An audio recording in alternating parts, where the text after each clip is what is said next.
আসসালামু আলাইকুম। দেখেন এই যে আমার মামা কৃষক, সে আমি ঢাকার থেকে আইছি বেড়াইতে, আমাদের তো ঢাকার থেকে আইছি আমি বেড়াইতে, মানে মামার সাথে কথা বলতে আইছি, দেখতে আইছি, বেড়াইতে আসার পরে মামা বলছে চলেন মাঠে যাই। মাঠে যাই ধান দেখতাছি। এই দেখেন কত সুন্দর ধান আপনারা দেখতে পাচ্ছেন। আমার মামা কৃষক, সে ধান চাষ করতেছে। দেখেন তার ধানের 15 কাঠা 16 কাঠা জমিতে ধান বুনছে। এই যে মামার দেখতে পাচ্ছেন আপনারা, আমায় দেখা, এই যে আপনারা দেখেন, যদি এই যে ভালো ধান গাছে ধান গাছে দেখেন, এই যে কত সুন্দর ধান, এই যে আমার মামা। আচ্ছা মামা, কয় বিঘে ধান লাগাইছেন? 1 বিঘে। হ্যাঁ 1 বিঘে না? হ্যাঁ। ও, তাহলে তো সুন্দরই হয়েছে। আপনার তো হাতে ভালোই ধান হয়। আপনি কি একবার কৃষক?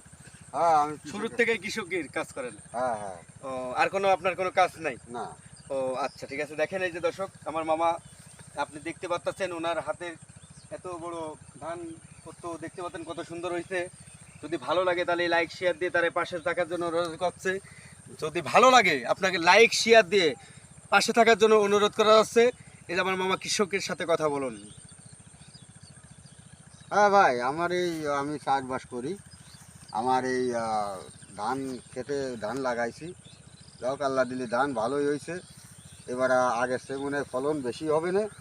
হ্যাঁ, তা যাও মোটামুটি ওই আল্লাহর পরেই বার রাখিছি। এখন আল্লাহ যদি বাড়ি নিতে দেয়, সুস্থভাবে যদি বাড়ি নিয়ে বারো টারো যদি আউড়িতে উঠতে পারি, এইটাই আছে।